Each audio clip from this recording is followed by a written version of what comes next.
financial relationship we can work on together. All right. So there are two places I'd like to draw your attention to. The main place is this U.S. Embassy in Israel website. Okay? Chances are, if you needed something from the U.S. Embassy, you would go to Google and you would type in U.S. Embassy Israel. This is what would come up. All right? Now, we also, if you want to know about the kinds of programs, kinds of things that we do here at the American Center, let me just, if I can figure out how to find it, let's just bring up, because I did open it. I think it's here. Oh, look, it's a little blue thing. Yeah, look at that. Okay. This is our Facebook page. Okay? We would like to encourage you to go there. Because this is where we put up, I mean, typically we have a weekly schedule. Oh, look, there it is, a weekly schedule. Okay, so it's if you're kind of like, oh, what is the American Center doing? Oh yeah, I should look at their Facebook page. Okay, this is also a great place if you want to get us a message. Send us a message. Sigal, who was here before, is the person again who monitors this constantly. And so this is a great place to get the latest news. Obviously what happens sometimes is, yes, we program people, they come in from the United States, and we send it out to our mailing list, and we invite you to participate, we invite you to share the information with your contacts. But sometimes there happens to be a wandering American, and we grab them and say, hey, we'd like to get you an audience. So how about Thursday at 3 o'clock, all right? And so that, we can't really do as great of a marketing job as I would like us to do in that sort of a situation. And so that's where we would typically put it up on our Facebook page. All right? I'm not a great fan of this type of communication, but that seems to be where we are in the 20th century. 21st century. We moved. Anyway, shows you where I'm at. So what you're going to do, go into education and culture, okay, because that's our focus. And luckily enough, we have our own place here. That's going to be general information, American Center in Jerusalem. And here, American Center Jerusalem Grants Program is where you're going to want to go. Okay. All right, so here we go. Okay, again, I talked about educational counseling, events open to the public. This is how you can contact us. In the old days, we actually used to have what was called an information resource center, which was kind of a library thing. That doesn't really exist anymore, and I would really like to get that off this page, but this is managed out of Washington. And I don't need to tell you that Washington at the moment is a little complicated. Let me put it that way. Okay. So when you scroll down, all right, you get a sense of what the overview is. What are we seeking to do here? And these 4 goals, which will be repeated later in an additional document, tells you, again, we encourage Israeli and Palestinian cooperation so that it helps us arrive at a lasting peace. The second important thing, and again, these are important categories for you because when you're writing your document, if you need to literally specify, like, where is your focus, all right? Another thing that Embassy Tel Aviv does is it is working to deepen the U.S.-Israel economic relationship, okay? And that's for those of you who are kind of working in entrepreneurship stuff, all right? That's where that goes. Strengthening the bilateral security relationship. Again, as you can only imagine, that is an important part of U.S. foreign policy here. That's not anything we've really ever done at the American Center in an active way. If someone is creative enough to figure out how we could do something like that, we're certainly willing to entertain your proposal. The last one is really sort of the broadest area, and I think many of your proposals will be justified under that one. And that's sort of, again, the fostering of Israeli understanding of U.S. policy. Fostering, and policy can be defined in the broadest sense. Who we are, why we do what we do. You do not need to, write a proposal for an American civics course. That's something that I personally can do, all right? Okay. Then, of course, one of the things that is both, I hope that you see it as an advantage, is that when you write the proposal, those people who are grantees will need to have their program here at the American Center, okay? Or at least a majority of your sessions here at the American Center. You can well imagine that getting people in our door, seeing this, 21st century newly renovated space is important for us. And so getting people here is something that you need to address in your proposal. Okay. Obviously, we've got the grant session that we're doing today. We may do another one a few months down the road before the end of the U.S. fiscal year, but we'll talk about that a bit in the future. Okay, and let me see. Again, there's just some general information about what you can and can't do. There'll be more details. And then this last line here is super important. American Center Jerusalem reserves the right to reject any or all proposals received. That is not meant to be a nasty, intimidating statement, but what it is meant to do is it's meant to give you an idea that there are technical requirements for the submission of grants, and we're going to go over them now, and we want you to do them. And if you do not do them, that is going to be the first go-to position to unfortunately have to make your proposal ineligible. Okay? So I think that by the end of today, we want this to be clear. We're going to continue to talk through this and go through this. At the end, we can kind of mingle, and this is a great opportunity for folks to meet each other, meet like-minded, look for some synergies among all the organizations that are here, but also to ask me and my colleagues, any questions that you might have, okay? We want this process to be transparent. We want it to be open. We want it to be clear. And we want it not to be a waste of time, okay? Good. And now, so you keep scrolling down here. Basically, in terms of eligibility, if you are an individual, you are eligible for typically two different types of grants: a fixed award, fixed amount award, or an individual grant. And if you're an organization and you're legally registered here in Israel or in the United States, then you're also eligible to put in a proposal and receive an award. Okay. So now this annual program statement is going to be all the gobbledygook that we're going to go over that pretty much tells you what we're looking for. Oh, okay. All right. So we're going to click there.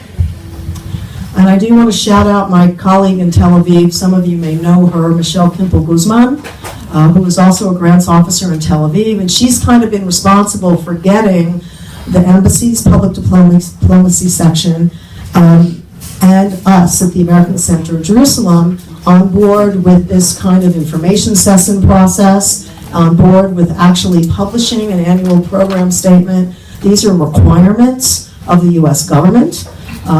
For those of you who may know, there's actually something called grants.gov, and this same information is put up there. There is a goal to make sure that not only our foreign partners understand this process, but also, importantly, the American public, the Congress, which either does or doesn't give us our money. Okay, so you can understand that there's reason to make this a very methodical, clear process. Lisa, is this a brand new program, or has this been going on for years? Certainly the U.S. government, good question, the U.S. government has been giving grants for years. But I will say in the 17 years that I personally have been involved as a U.S. Foreign Service officer, I would certainly say in the last 10. I mean, I certainly went in and started my grants work in 2008. Yep, 10 years. So 10 to 15 years. Through various administrations, there have been repeated efforts to make this more transparent. Yes, and again, the monitoring aspect of this, making sure that when you get the money, you're actually doing with it that which you have said, that which we have signed on the bottom line. Now, obviously, there's a big difference if you're getting $5,000 and if you're getting $5 million. Okay? It rises to different levels of importance. but it's all still being done with increasing transparency. Yeah. Okay. So Felicity, are you going to be my driver over there? Yep. Okay, thank you. All right. Let me, okay, program description, let's scroll, okay, before we start, a couple of important things. Right now, okay, in a very tight, limited budget environment, we have been promised $75,000. Okay, so, you know, click, click, click, click, click, you can see with all the people in this room, that's not a whole lot of money. Okay. Interestingly enough, that amount of money has been promised to us, it is not yet in our bank accounts.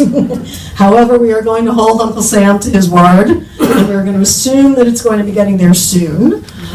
That said, and this is also important for everybody in the room, we have all reason to believe, but it is never certain, particularly in these budget times, that there will be additional money coming our way probably in about August, September, okay, which for us here, if we're Jewish, it's a real problem because we have other things that we're typically doing in September.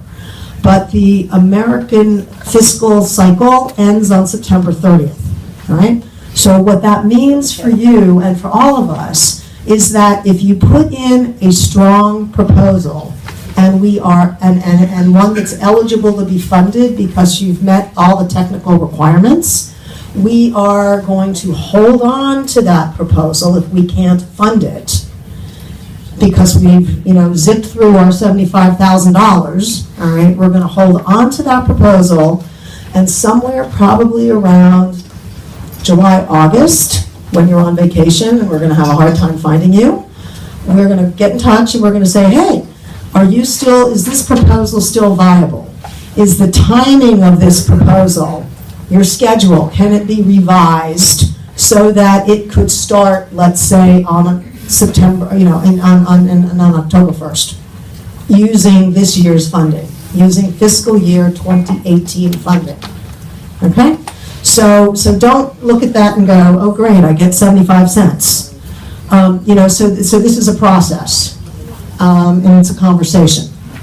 So again, the reason that we have capped these grants at $10,000 is that the American Center Jerusalem has authority up to $10,000 to make our decisions without having to consult extensively with our colleagues in Tel Aviv. So we're trying to kind of maintain our authority just to make sure that that we can do this in a better, timely fashion. So even though this says deadline for applications is September 1st, that's not exactly right. We really want those of you who are trying to implement programs and want to take a shot at this $75,000, we're going to put it at May 1st. Okay, May 1st. And the reason we're going to put it at May 1st is because that gives us basically the month of May to pull together a committee that will evaluate all eligible proposals. We will figure out what and whether and how much we can fund up to that $75,000. And then we'll start the conversation about signing all the documents. And I know there are people in this room who are looking to start programs likely in the summer, okay? So that's why we have to have a deadline, an initial deadline of May 1st.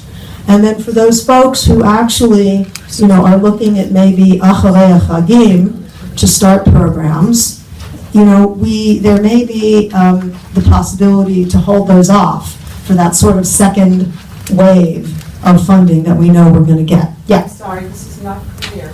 The deadline on your site and in your paper says the 1st of September, and you're telling us the 1st of May? So anyone who's not sitting here doesn't get that information? That is correct. I don't understand. Well, first of all, we can amend that, okay, and maybe we will, okay, which is probably good advice. The other thing is, again, we have sent this out to basically every contact we can find. So those who are in the room are going to have an advantage because you're hearing me talk about these things. Now, we are filming this, and it will be up on the website for those people who could not make it today. But yes, we're trying to make it as even a playing field as possible. Thank you. What about those people who have already submitted their proposal? Good question. There are many of you sitting in the room. That proposal that you've already submitted will have to be put into this format by May 1st if you want to be considered. Okay, which is why, for those of you with whom we've been dialoguing for the 7 months that I've been here, we sort of have said there are certain requirements that we will organize and put out there, and we've given you, as best of our ability along the way, the advice, but this is it. So that's a super good question. Yeah, there was one in the back. You've already answered. Okay, right, and again, you know, chances are, for those of you from whom we've already received proposals, you will not have to doctor it that much if you did the proposal properly at the beginning. But there are all too many forms that you have to use. If you haven't used those forms, then, you know, that you gotta use those forms. That's partly what this is all about. You mentioned before all the grants we don't talk about. It doesn't work. Like I can apply for this grant and the other grant. Yes, okay, it's not mutually exclusive, okay, so you can apply for a MEPI grant, you can apply for a CMM grant, you can apply for something from Tel Aviv. Again, our focus is Jerusalem, okay? So there's gotta be a Jerusalem connection, there's gotta be, and that doesn't mean you're not gonna bring people from other parts of the country, but there's gotta be a Jerusalem rationale, there's gotta be a Jerusalem focus. The other thing that you can do, let's start with what you can't do. What you can't do is you can't use our funding to supplement a different proposal.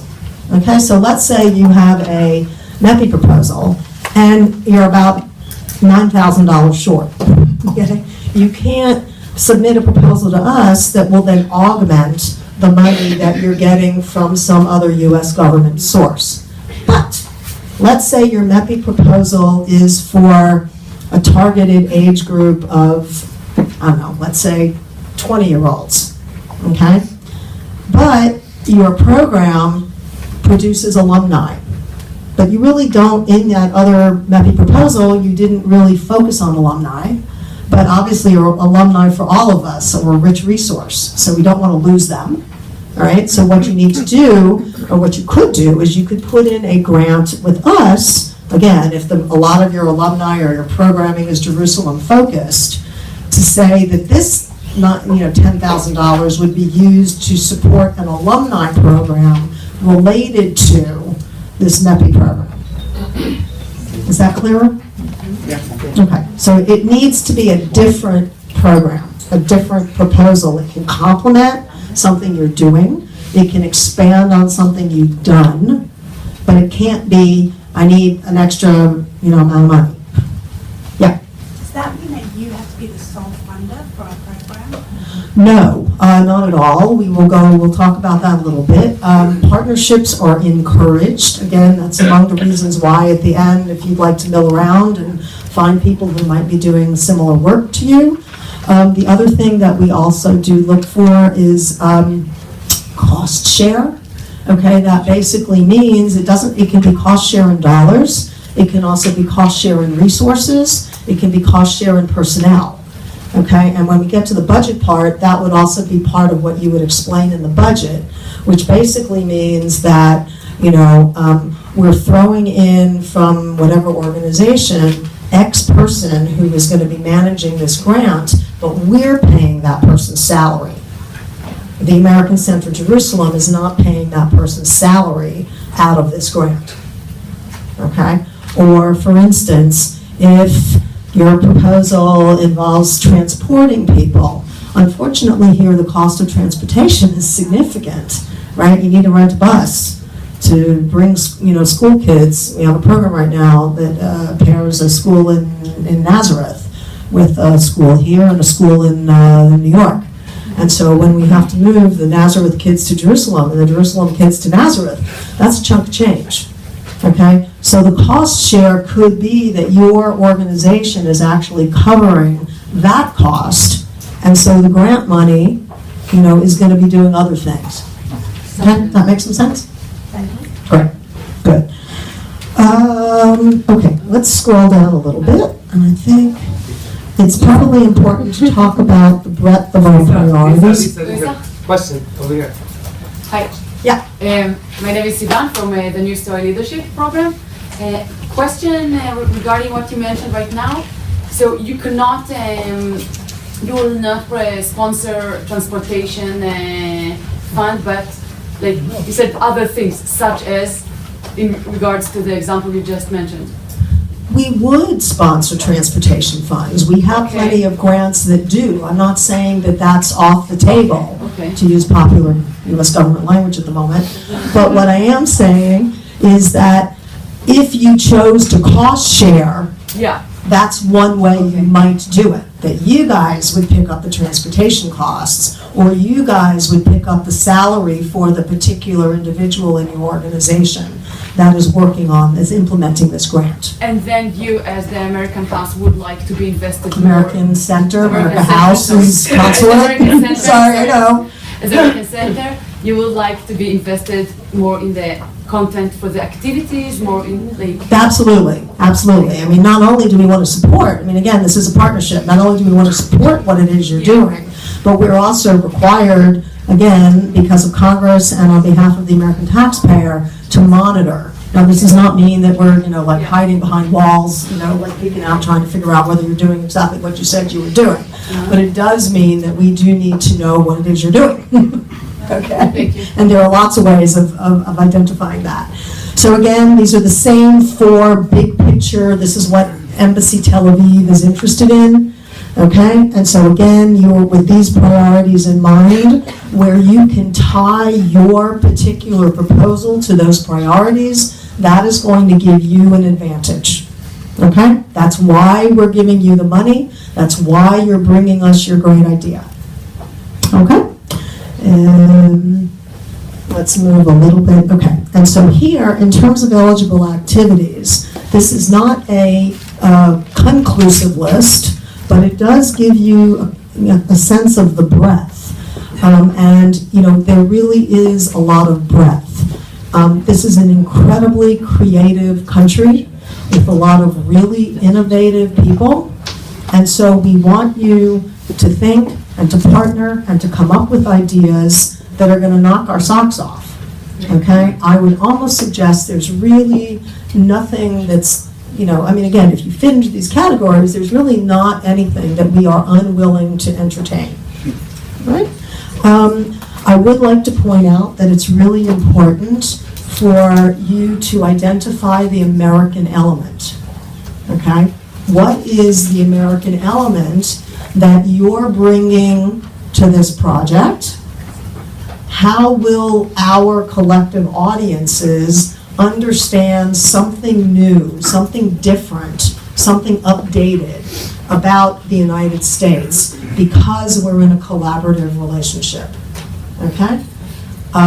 So that's going to give your proposal an advantage. We're not doing this. There are all sorts of, you guys, there are plenty of organizations out there that are doing really, really great work in Israel for Israelis or across border for the region, okay? But if it doesn't have an American component, then, you either need to rethink it or go somewhere else for your funding. Can you give an example? Yeah. Oh, an example? So, right, but is an example in the content of what the program's transmitting, or Americans are doing it, or what is that? That's a good question. I tend to look at that in the broadest possible way, right? Because I'm looking to say yes. I'm not looking to say no. So, correct. It could be that an American Israeli is implementing the program, okay? It could be that, for instance, the program that I just mentioned, where we're working with the Jerusalem School and the Nazareth School, so it's kind of like, okay, well, where's the American, connection there? We've got a school in Brooklyn. It's a pen pal program, okay? It's a virtual program, okay? So it's a tri-way program, all right? So that's, for instance, the American component of that. So is it enough that it's an American who designed this? That's it?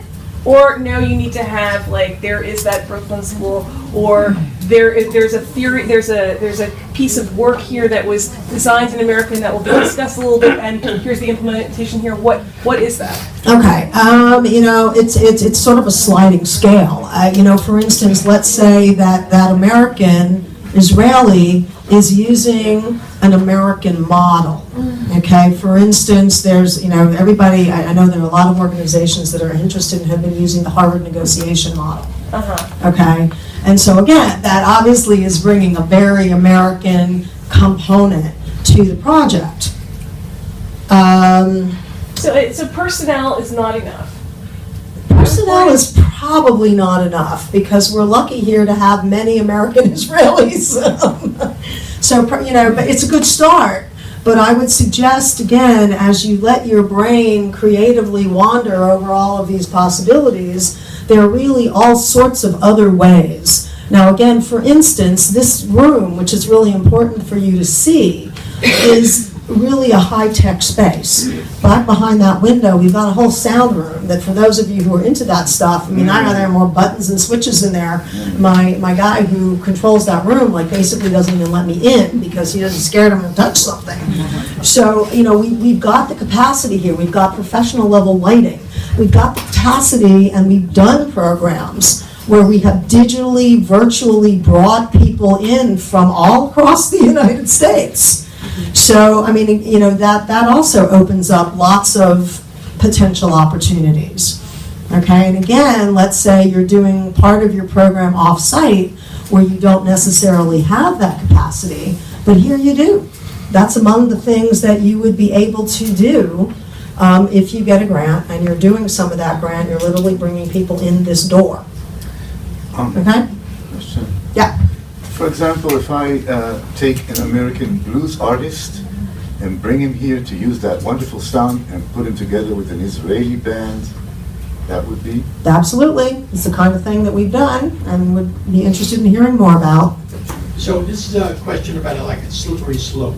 So if it's an American component, but what if it's American Jewish component, American Muslim component, American Christian component? Is that possible?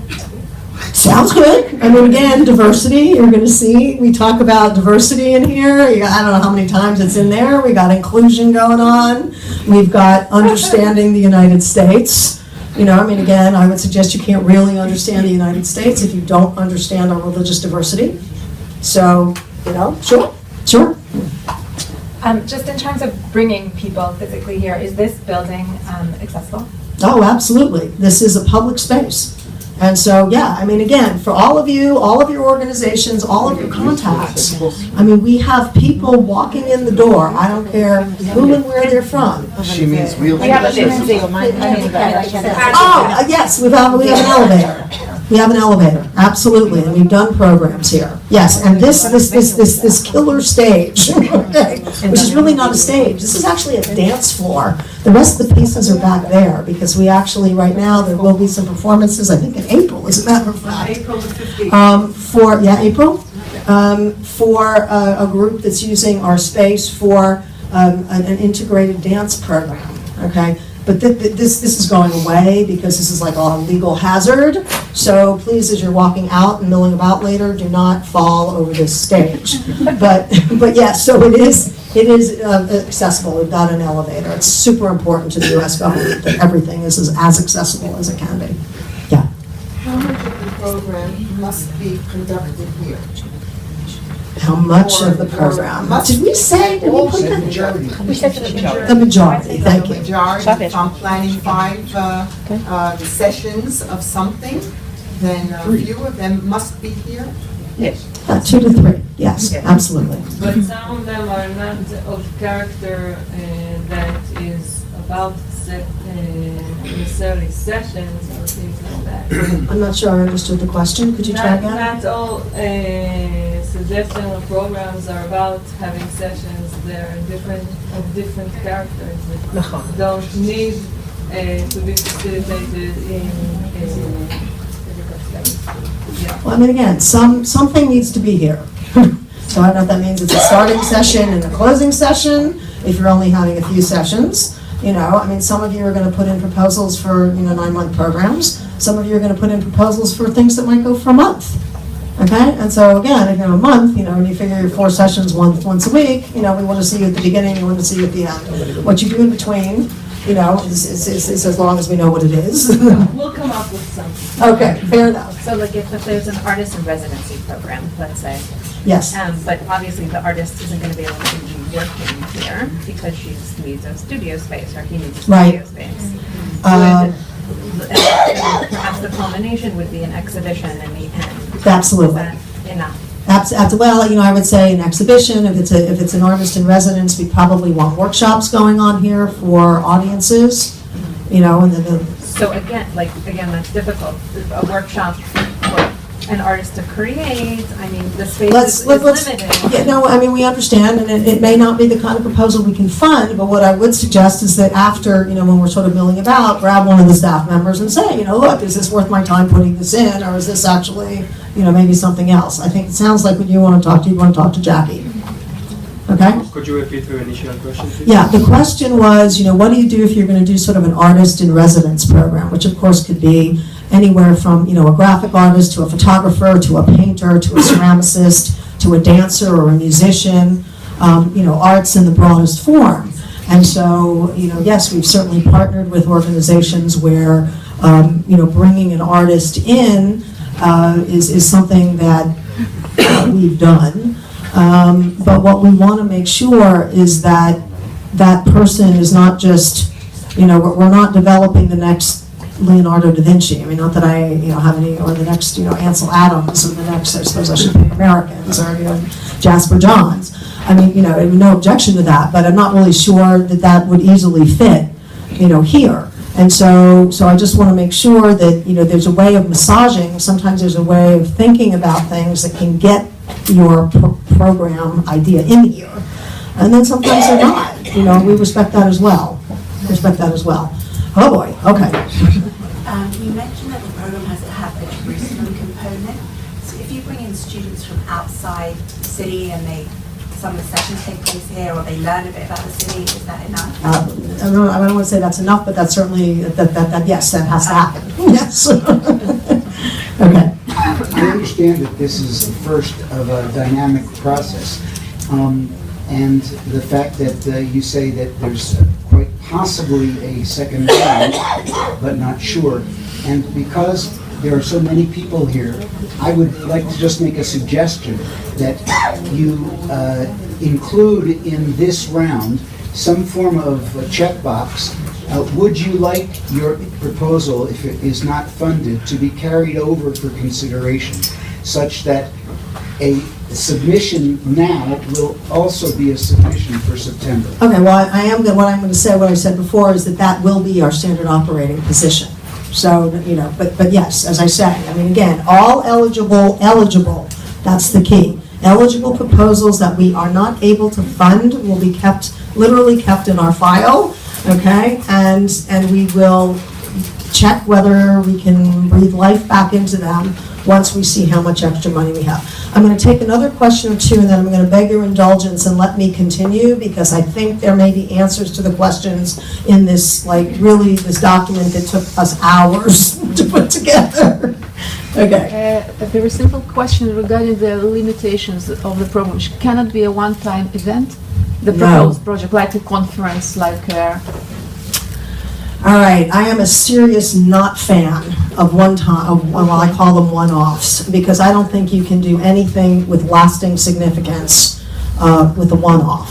But if it's part of a process that we need. No, it's like you have alumni programming, and inside the alumni programming, there is an alumni conference. Okay, right. Well, so yeah, which will take place. I don't want to unequivocally say no, and I don't want to unequivocally say yes. I want to say that that's the kind of question I think you should talk with my colleagues about when we get to the end. Okay? All right.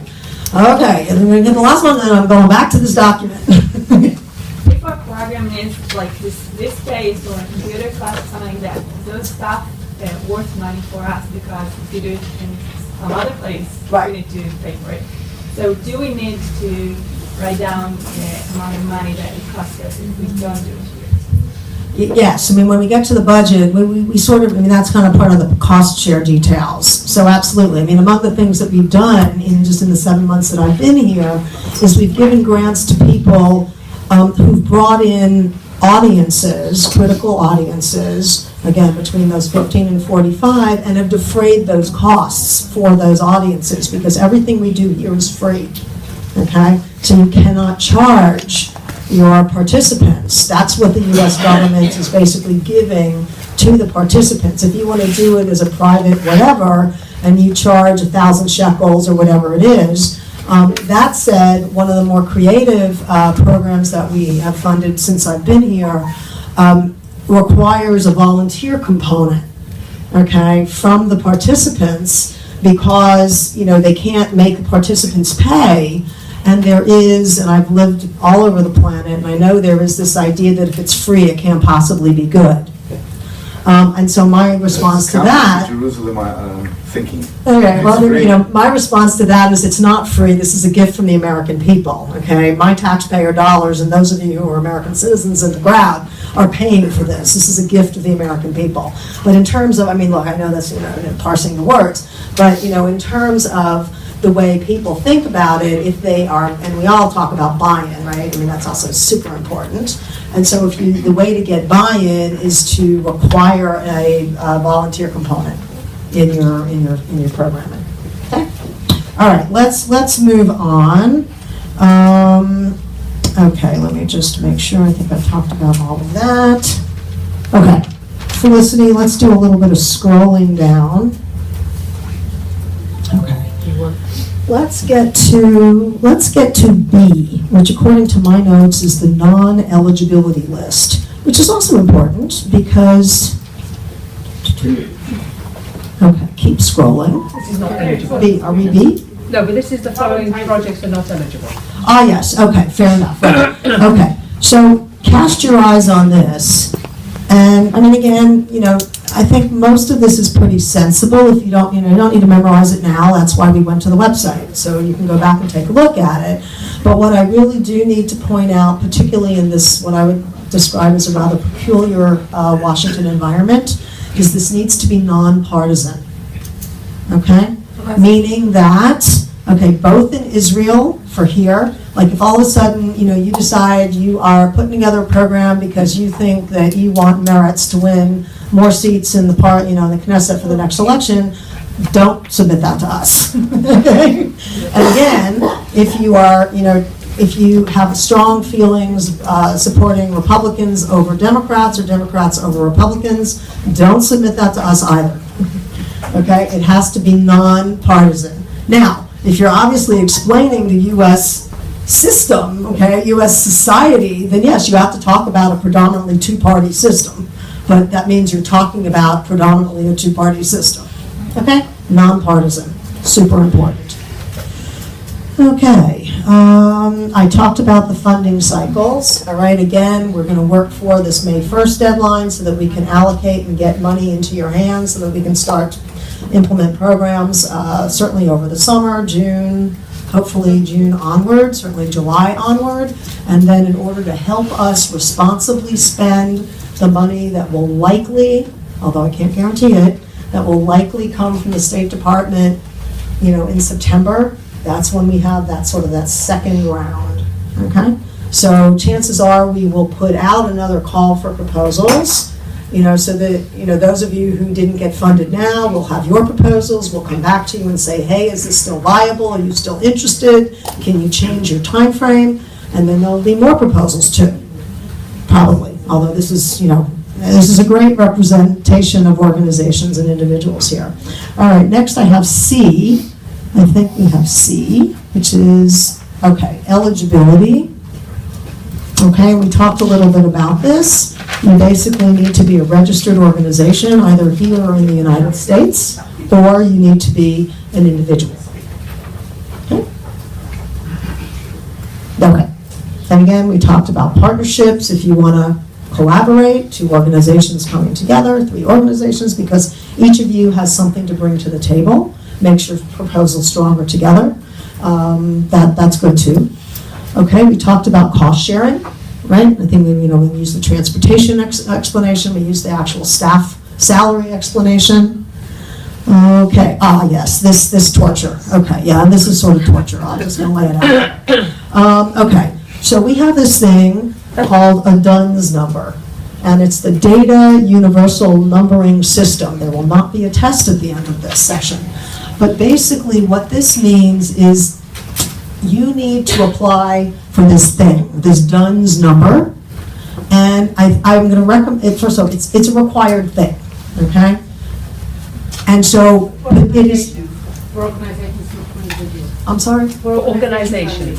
Yes, thank you, for organizations, okay? Not for individuals, all right? So the deal is that if you're going to apply for a grant at some point, let's say you're just a small grassroots organization and you are just kind of getting started in this game with the US government, all right, and you're looking at $10,000, okay? This is a start. But let's say eventually, you know, you're building your organization, you're building the relationship, and at some point you're going to apply for $25,000 or more. That is then required. It is an absolute requirement at that point. So just do it now as part of your administrative processing and get it out of the way. Now, Sarah, you said that's the quicker of the two? Okay. The DUNS is easy. Okay. So getting the DUNS number is the quicker of the two of these torturous processes. The second one, which Sarah can assure you is very unpleasant, is this sam.gov thing, okay? And if you have any questions, I'm going to direct you to my grants guru, Sarah, and she will do her best to guide you through that. But I can assure you it will be unpleasant. But how would you get to the DUNS number? Like just do Google DUNS? Just Google it, yeah. And again, Within the idea. okay? Right. Okay. So now you guys have, you know, put together your fantastic idea and you have written it up in the format that we are requesting, or actually we're requiring, and then you are going to submit it here. Obviously, if you're looking at this on your computer, it is a live link. We also put it on a sticky, right, on a sticker on the inside of the packet that you're going to walk out of here with, okay? Do not submit paper applications. Do not submit applications to our colleagues. This is the address to which you will submit your forms. Okay, is that, yeah. On the screen, it said besides the DUNS, you also need the SAM. You said either one. Here it says both. No. If you're an organization, you need a DUNS number, and then you need to register in sam.gov. You need both. Yes, you cannot register in sam.gov without a DUNS number. Okay, so That- we have to do both. Yeah. And individuals are free from this. Individuals do not need to do this. You said that technically, for grants of under 25, you don't need a DUNS number. Do you need a SAM number? Sarah, okay, Sarah. The question is, Sorry, not actually, sorry. Technically, you said that if for under 25,000, you don't need a DUNS number, but do you need a SAM number? No, you really should, everybody needs a DUNS number, it's very easy to wait, register. okay, so I thought you said individuals don't. Individuals, I'm sorry, organizations need to register by Dun Bradstreet. So you need to do DUNS We and want then, you to go through the whole. and then you also have to If you do get SAM. stuck and you have a problem, and I don't know what, we'll talk about it. Okay, that's not the question, Sarah, so hold on. You need to, yes, you need to. Okay. You need to. Okay, and you need both. Sarah, organizations need both DUNS numbers and SAM registration. Can I make it any clearer? Organizations need both DUNS numbers and SAM registration. Okay, good, thanks. All right. So, again, in order to be technically qualified for us to read and review your proposal, it must be in English. All the budgets are in US dollars. So go in and get a conversion rate. Actually, you don't need a conversion rate. Well, you might need a conversion rate to think about it, okay? But go in, figure it out, and give us a budget estimate in US dollars, and please number your pages. You know that it changes now fast from day to day. I know it does, believe me, I take my check and I get sad every time I go and cash money. Shekel is appreciating. All right, now, I think in order to get through this next part, it's a good idea to open your packet, because there you will find all of these forms. Okay. Sarah is the form guru. Let's see, do we have a packet? Is there a packet that's not being, thank you. All right. So in this packet, and again, we didn't want to kill too many trees, but we did want to give you an idea of what's going on here. So in this packet, if you're an organization, you need this SF424. Okay? If you're an organization, just like it says there. All right? If you're an individual, you need the SF 424. The SF 424 individual. Okay? Then, right, so you do not need both. You do not need both. Okay? So it says here, or guys, it says here the 424A is just for organizations. Where does the individual give us his or her? A budget breakdown. Okay. You might, okay, for those of you who are thinking about applying as individuals, you might just look at this form, the budget form, to give you an idea of what the various categories are. Okay, it could be a good place to start. But this is the budget form. This thing with all the little boxes, it looks like a calendar. It doesn't look like a budget. Okay.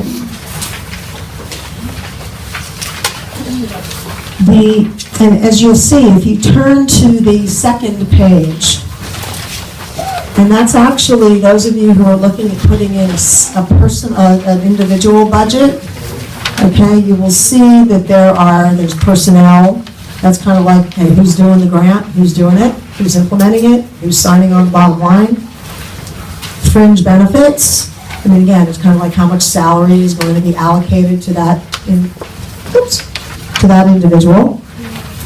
Travel, okay, that means basically, is there travel for you to implement this grant? You have to go somewhere to sort of check with partners. Are you bringing people to Jerusalem? Okay. Equipment. If you're an individual, don't worry about equipment because we're not giving you a fax machine. Supplies. Okay. Let's say you're doing an arts project. Okay. Your arts, again, you have to buy the paper, you have to buy the scissors, you have to buy the materials.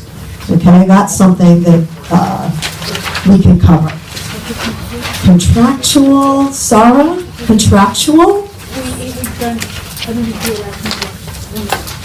I'm not sure everybody can hear you, Sarah. I don't think that there's really, again, for an individual, I don't think the contract is the grant, okay? Unless for some reason you are... If you subcontract, if you use a vendor to... A subcontractor, If you right. use a vendor to supply goods or services, that's contractual. Right. Or a subaward. Thank you. Construction, forget it, you're not building anything. And that's basically, for an individual and also for an organization, that's basically what we want to know from you. All right, this thing, the assurances, just sign it, read the gobbledygook. It's just one of those things we have to have on file. I really don't even know what it is, other than the fact we have to have it. Okay, now, this is something, the next sheet, which you have in here, which is the A through E. Those of you who've been working with me since I arrived last July, I have been singing the song of this A through E sheet, and this is where you're going to take all of the icky stuff on those forms and make it a narrative that somebody can read and understand. Okay? Now, this should not be longer than 2 pages. As you can tell, if we've got 70 organizations submitting technically accurate programs, we will not be able to read all of these and give it, pages and pages of documents, the proper amount of time that you deserve. Do this, okay? So what is this? And it's also, again, if you can't answer these questions in a sentence or two, you need to keep thinking about your proposal, all right? So again, A, B, C, D, E, what is that? A, who is your audience? Who is your target audience? Your target audience should echo and reflect our audience priorities, right? 15 through 45, on some side or sides of the green line, Jerusalem focused, an American component, okay? That's your audience, okay? What is your goal? We call that B. What is your behavioral objective? We are not only trying to get people to think differently, we're trying to get people to behave and act differently. What is your goal? If you cannot define your goal, you cannot evaluate if you've achieved it. And we certainly can't evaluate and monitor what you're doing. Okay? So your behavioral objective, again, which is related to, again, the goals that we're looking at here, is really important. What are you trying to do? What is the impact?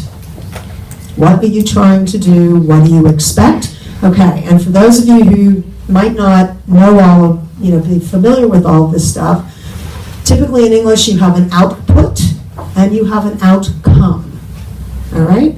An output is a thing. So for instance, the woman who was talking about an artist in residence, okay, the output is the piece of art that is now gracing the side of a building somewhere here in Jerusalem.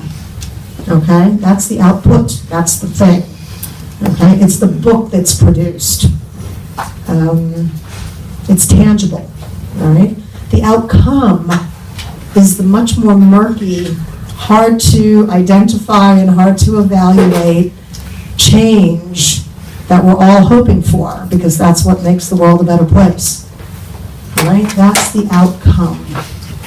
And the better you can define which is what and how you are going to get there, the stronger your proposal is going to be. C, all right, is the content. What are you doing in your program? What are you doing? What's the content? Okay. D, delivery. How are you doing it? Are you doing it online? Are you doing virtual programs? Are you moving people around? Are you having things here in the American Center for the whole time or just part of the time? Is this something that's being written? Is it being drawn? Is it being thought about? Is it being acted out? Okay? How is your content being delivered to your audience? Okay? And so D was the delivery.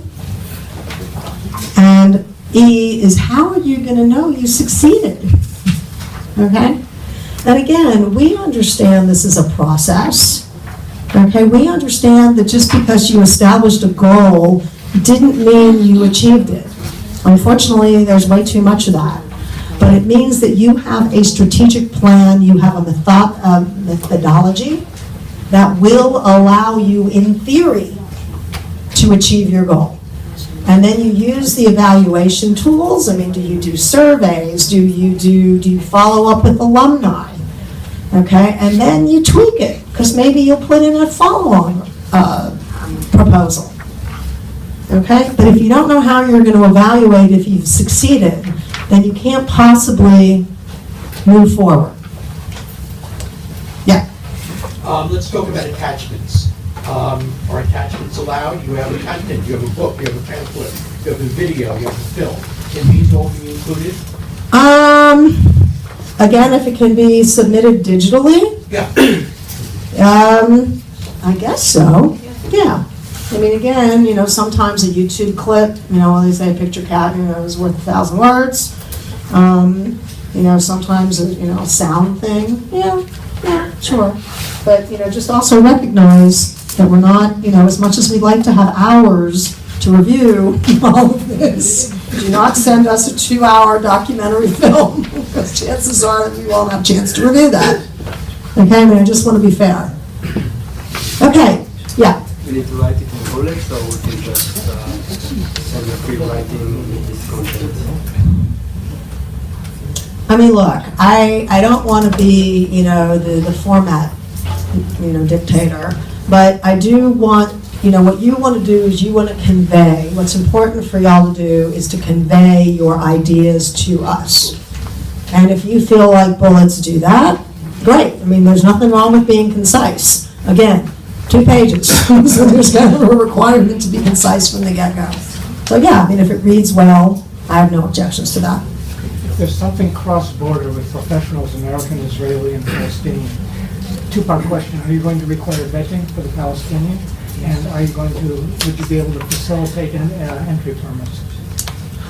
Okay, so let's explain a little bit about vetting. Okay, the question was basically, if we're looking at sort of a tri-component with Americans, Palestinians, and Israelis, what is the vetting of the Palestinians?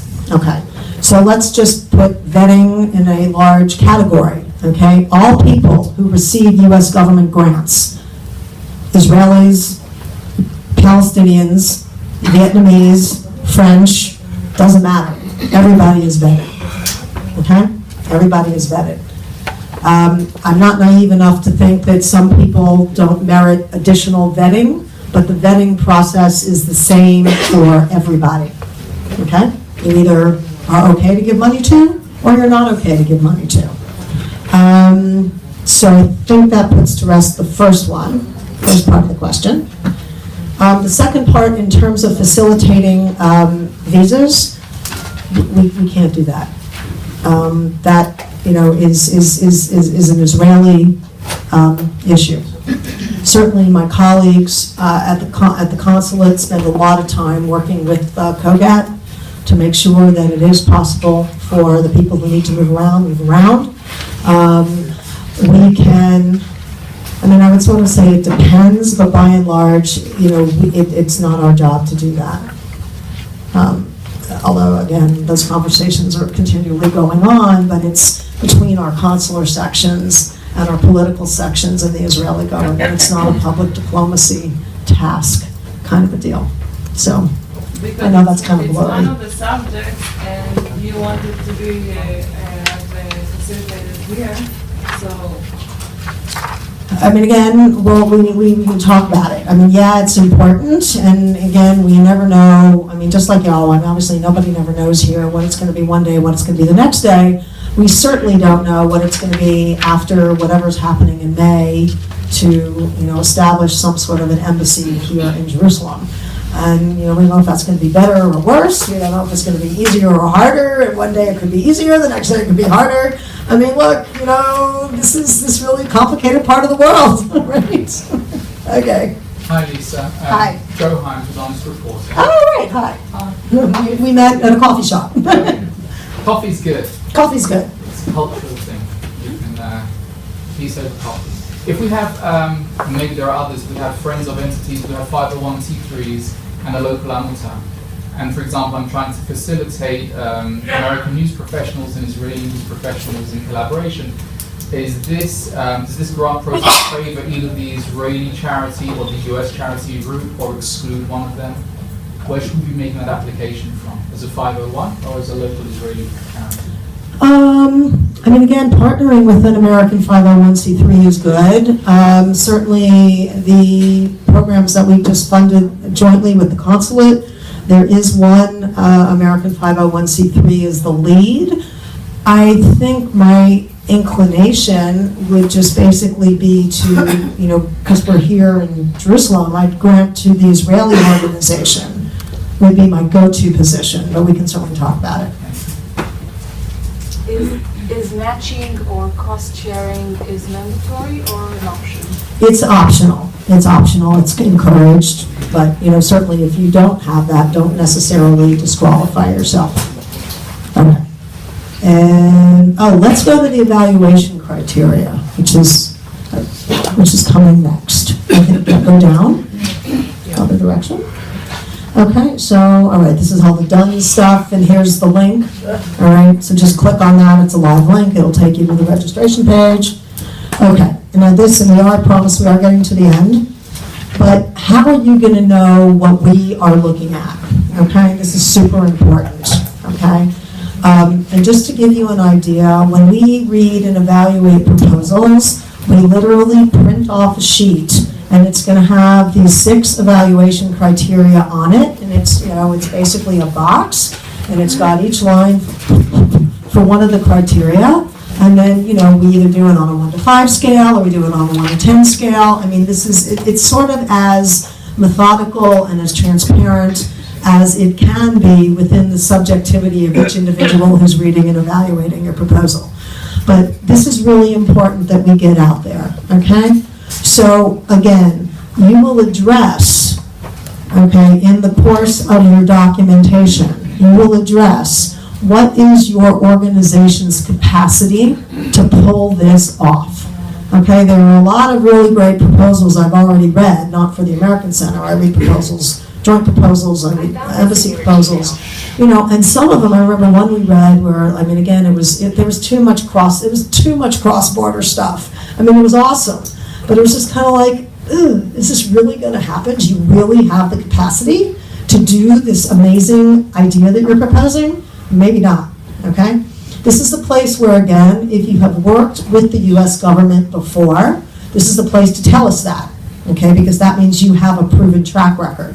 Now, for those of you who don't have a proven track record with the U.S. government, and this is, let's say, your first time exploring this, don't let that intimidate you, okay? Part of this process and part of the beauty of starting with a 10,000 and under grant is that this is where we help you grow. This is where we help you build that organizational capacity so that when you turn to the embassy or you turn to MEPI or you turn to CMM, you're going to say, well, I got a grant from the American Center Jerusalem and it was done well, okay?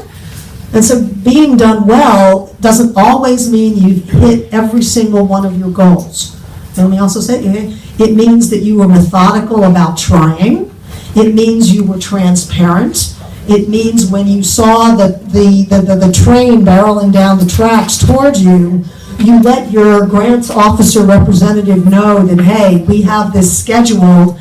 We have a meeting, cross-border meeting scheduled on December 7th, and we think the president is going to say something important on December 6th, okay? There were a lot of meetings that had to be canceled on December 7th for that exact situation. And if you didn't see it coming and didn't inform your grants officer representative that you were prepared to do something else, that's not transparent. That's not going to lead to a good relationship. Yeah? Do we expect the American Center to do whatever it has to do to market these programs to the audiences? Or are we expected to allocate $1,000, $2,000, $3,000, whatever it takes? There is somewhere in here something about how you're going to promote it, but yes, it's a joint activity. It is a joint. I mean, again, you saw the Facebook page. You know, we'll put out flyers for people who walk through. But again, it's collaborative. So we do anticipate that you need to put, you know, to address it.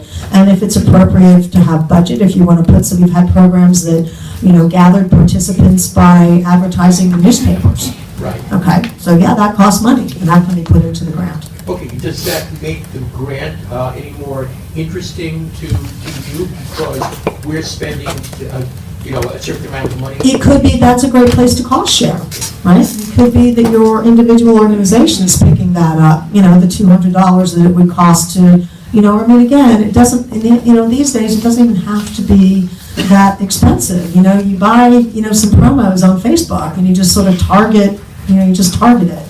It certainly, we are going to need to know how you are going to and how we are going to help you get the word out about how are you going to recruit, if you're recruiting, or if you have a program, how are you going to get an audience in? Okay, I think that's the best I can do in answering that. Okay. Oh, wait, go back, let's go back. Right there, okay. Quality and feasibility of the program idea. Okay, granted, I encourage you to be creative. This is a creative place. This is a place that understands synergy. But like, if you tell me, you know, you'd like to rebuild the Tower of Babel, you know, that's probably not really feasible, okay, or whatever. I mean, you know, so it needs to be reasonable, it needs to be feasible, it needs to be, right, when you think about goals, it's that whole SMART thing, right? It has to be specific, it has to be measurable, it has to be achievable, it has to be, who remembers what the R is? Relevant. Okay, relevance, right, and it needs to be time-bound. Okay, so, I mean, again, if you're telling me that you want to, you know, create lasting Middle East peace in a month, okay, all right? So think about the quality and the feasibility of the program idea. Yeah. Speaking of time bound, until when do we have to implement them and carry out the? Good question. Okay, again, because these proposals will be funded with fiscal year 2018 funding, they basically have to be started by September 30th of this year. Finished by, it depends, I mean, it can be anywhere from, it can be up to 2 years. You know, but, you know, to justify it, I don't know how many grants my colleagues have done that have lasted that long. But, I mean, you know, certainly the ones that I've been working on since I've been here for these 7 months, you know, they could be, you know, sort of 2-3 months to 9 to 12 months. Seems to be a reasonable time frame for most of everything that you're doing. Okay, but I'm sure there will be exceptions, and we're happy to see that. All right, let's move down. That's the second criteria. Again, your goals and objectives need to be clear. Okay, and the American component, we've re-emphasized that. The budget, okay? So again, the budget, there's, you know, you're sort of, I mean, you know, if there's something that's particularly odd in your budget, then you need to explain to us, like, why you're asking for money to do that, okay?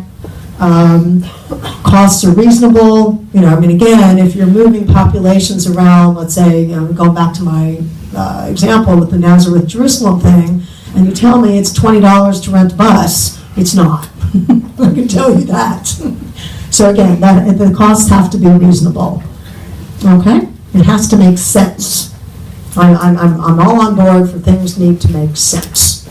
Okay, then monitoring and evaluation plan. Okay, that also refers to that last, the E in the A through E statement. How are you going to know and how are you going to tell us that you've achieved your goals, you've been successful, or you've been partially successful?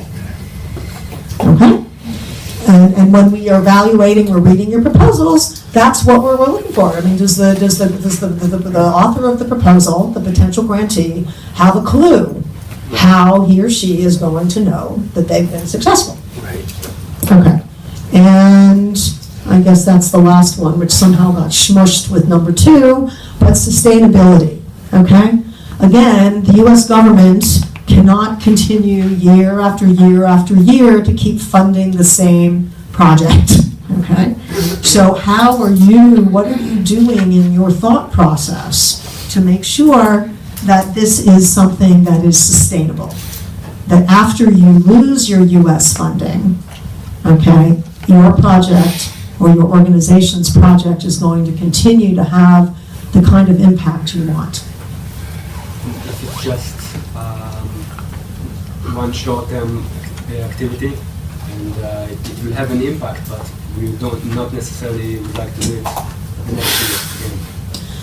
Well, I mean, again, you know, that would be your goal, would be what is your output, what is your outcome, okay? And then did you achieve that? And then, you know, I would suggest it needs to be clear, assuming that we achieve our goal in the course of the grant period.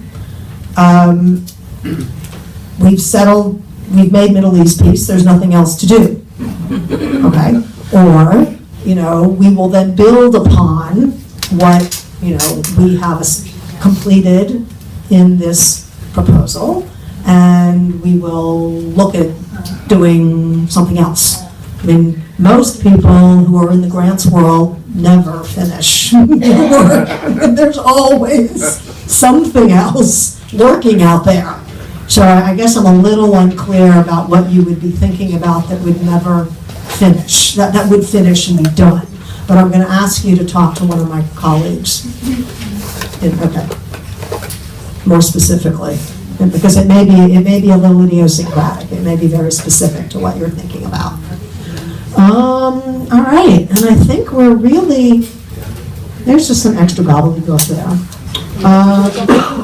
Okay, so before we finish up and let everybody stand up, stretch, get coffee, have a bite, meet other folks, let me bring to your attention that next Thursday, the 22nd, from 11 to 12:30, Shira, who actually handles a lot of our school outreach, okay, is hosting along with us what we're calling a mix and mingle that will focus on summer programs that we want to implement, which are really summer camps. I referred to at the beginning this idea that our target audience is 15 to 45, but for the month of July, we are very well aware that many Israeli families are looking for something constructive for their kids to do.